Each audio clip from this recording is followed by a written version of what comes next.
A cobrança foi feita na sexta-feira, desses 25 bilhões, no mesmo dia em que o governo negou que houvesse uma pressão em cima da Vale para apontar como presidente da companhia o ex-ministro da Fazenda, Guido Mantega. Uma interferência do governo numa empresa privada levantou a preocupação de muita gente. E para falar sobre isso, eu converso com Carlos Pereira, professor da Fundação Getúlio Vargas. Boa noite, professor. Muito obrigado pela sua presença aqui no nosso CNN Prime Time. Do ponto de vista econômico, qual é que pode ser o impacto no mercado de o governo se posicionar dessa forma, de sugerir indicações ou interferir em empresas privadas? Boa noite, Márcio. Boa noite a todos. Muito bom estar aqui com você.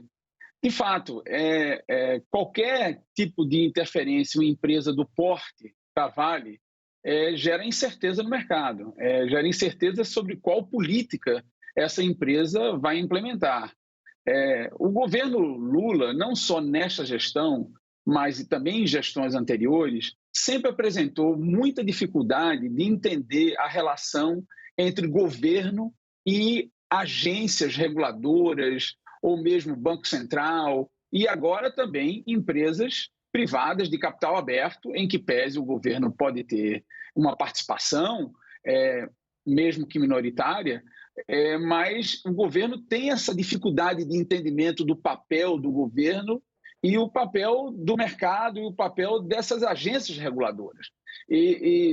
Especialmente quando o governo é surpreendido com decisões que essas instituições venham a contrariar as preferências do governo. Então, o governo, para vamos dizer assim, ter a certeza de que as políticas que sejam implementadas por essas empresas, por essas agências, sejam consistentes com a preferência do governo, ela parte por uma estratégia muito arriscada, como você mesmo definiu, porque isso gera dificuldades de entendimento do mercado sobre qual, de fato, é o papel que essa empresa vai ter e isso vai orientar as decisões de investidores, de pessoas que vão, inclusive, que já investiram numa expectativa de um determinado retorno e que, com essa interferência do governo, podem sofrer expropriações, podem sofrer derrotas e perdas consideráveis, né? Então, eu acho que o governo tem que ter muito cuidado quando lida com essas situações limite, né?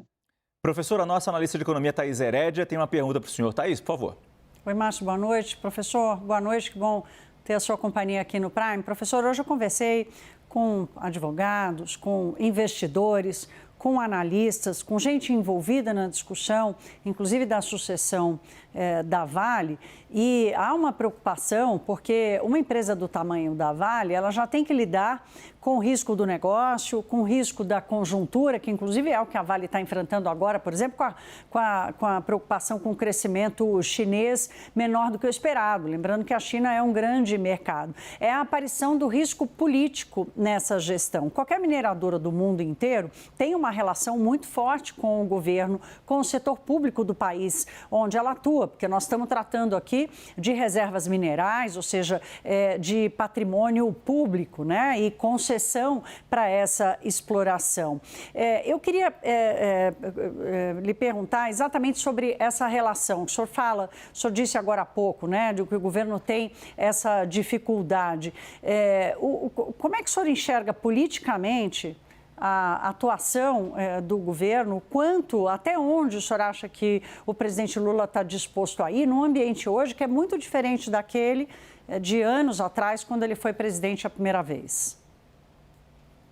Essa pergunta é muito difícil, Thaís, porque eu tenho percebido o presidente Lula muito confortável, porque a oposição no Brasil está muito débil, né? A oposição cometeu muitos erros. A gente tem que lembrar que o ex-presidente Bolsonaro foi o primeiro presidente da história a não ser reeleito e logo em seguida a Suprema Corte Eleitoral o baniu do jogo eleitoral por 8 anos por crimes eleitorais. Inclusive ele está envolvido em outros inquéritos, pode inclusive vir a sofrer punições judiciais.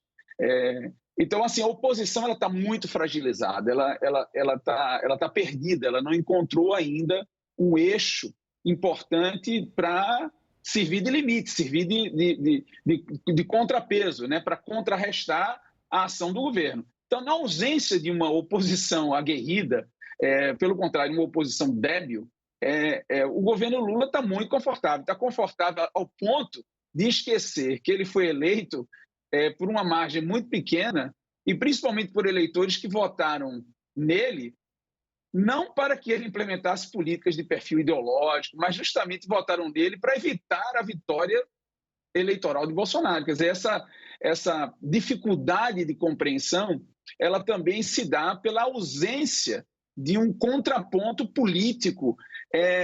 Mas é importante que o governo lembre que, se erros forem cometidos, isso pode servir de combustível para dar uma narrativa, uma linha, uma agenda para que a oposição, mesmo sem Bolsonaro, consiga se fortalecer e construir uma alternativa.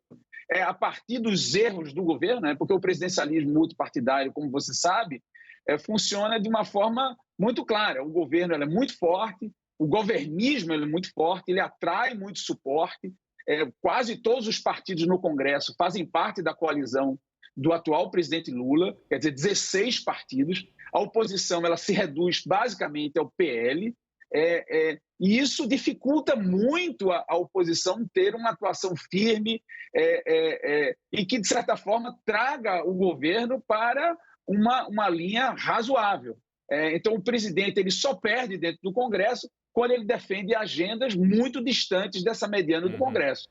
E talvez essa postura em relação à Vale do Rio Doce seja justamente esse erro que a oposição esteja necessitando para conseguir um fio condutor para dar limites importantes numa democracia madura como essa brasileira, né? Uma democracia forte, robusta, mas que precisa também de uma oposição forte, capaz de contrarrestar essa superdominância do presidente no processo de decisão dentro do Legislativo, né?